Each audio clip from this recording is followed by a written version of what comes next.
Hello friends, जैसे हमने कल समझा था कि कोई भी सेंटेंस में सेंटेंस फॉर्मेशन में सब्जेक्ट, वर्ब एंड ऑब्जेक्ट आता है। तो आज हम पहले समझते हैं कि सब्जेक्ट किस किस जगह पे यूज़ होता है। तो पहले ये समझते हैं कि सब्जेक्ट होता क्या है।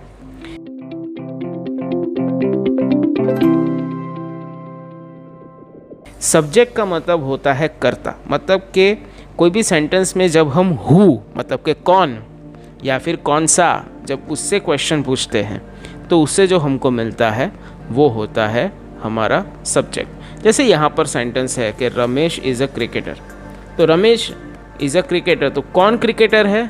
तो भाई रमेश क्रिकेटर है। सो रमेश हो गया यहाँ पर आपका subject. APK is a wonderful group, कौन सा ग्रुप?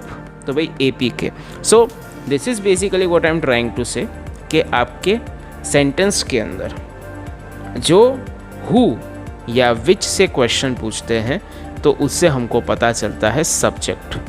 अब सब्जेक्ट के अंदर कोई भी इंसान का नाम, कोई भी चीज़ का नाम, कोई भी वस्तु का नाम, कोई भी जगह का नाम आप डायरेक्टली यूज़ कर सकते हैं। कई बार ऐसा होता है कि हम नाम की जगह कुछ वर्ड्स यूज़ करते हैं। जैसे अगर आप काऊ का ऐसे लिखते हैं तो आप ऐसा लिख सकते हैं कि भाई cow is a holy animal, it has 4 legs, it has 1 short tail, it has 2 horns। तो इट जो हमने यूज़ किया वो हमने काऊ को इंडिकेट करने के लिए यूज़ किया। सो जो नाम की जगह हम लोग शब्द यूज़ करते हैं उनको बोला जाता है प्रोनाउन, जिसको हिंदी में हम लोग सर्वनाम कहते हैं। यस, सो नाम की जगह यूज़ किए जाने वाले the words which are used in place of noun that is called pronoun. तो प्रोनाउन 3 तरीके के रहते हैं। सबसे पहला हम समझते हैं पर्सनल प्रोनाउन। पर्सनल प्रोनाउन का मतलब क्या होता है? अगर हम यहाँ देखें सो पर्सन का मतलब होता है पार्टी, मतलब कि फर्स्ट पर्सन, मतलब कि मैं अपनी बात कर रहा हूँ या हमारी बात कर रहा हूँ। So that is called first person. जब हम हमारे सामने वाले बैठे हुए इंसान की बात करते हैं तो that is called second person. और हम दोनों मिलके किसी तीसरे चीज़ या तीसरे इंसान के बारे में बात करें तो वो हो जाता है थर्ड पर्सन। तो जब मैं ऐसा कहता हूँ मैं, मतलब कि आई, तो that is your first person singular. पर अगर मैं ऐसा कहता हूँ हम, तो वो first person plural, that is called we. Second person में सिंगुलर और प्लूरल दोनों में ही यू रहता है।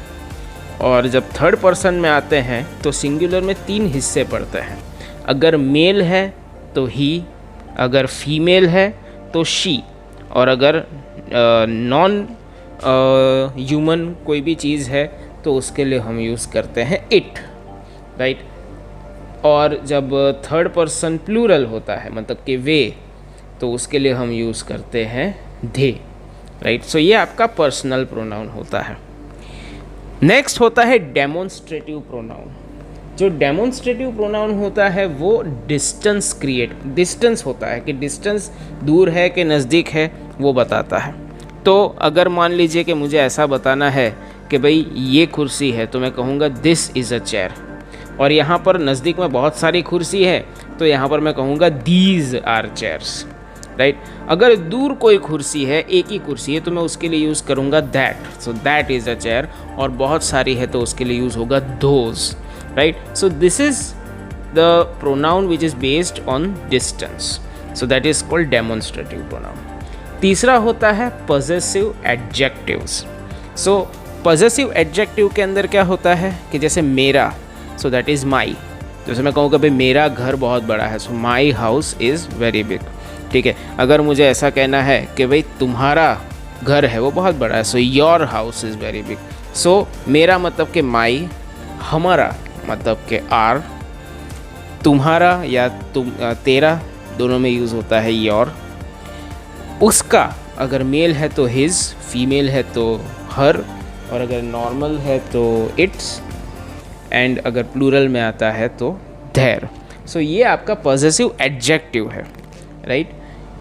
फ्रेंड्स, ये हमारे सब्जेक्ट के बारे में है। एक और चीज़ जो यहाँ पर मैं बताना चलूँ कि जो आपके डेमोन्स्ट्रेटिव प्रोनाउन और पॉजेसिव एडजेक्टिव जो है वो ऑब्जेक्ट के अंदर भी सेम ही रहते हैं, उसमें कोई चेंज नहीं होता, पर पर्सनल प्रोनाउन में वो चेंज होता है। तो वो चेंज क्या होता है वो हम लोग कल सीखेंगे। तब तक के लिए आप लोग बाकी के वीडियोस एंजॉय कीजिए। आज का दूसरा वीडियो भी हमने डाला हुआ है, उसकी लिंक मैंने यहाँ रखी है। Don't forget to look at it and let us know how you found it and see you tomorrow. कल हम लोग मैथ्स का भी वीडियो डालेंगे, तो वो भी देखना है।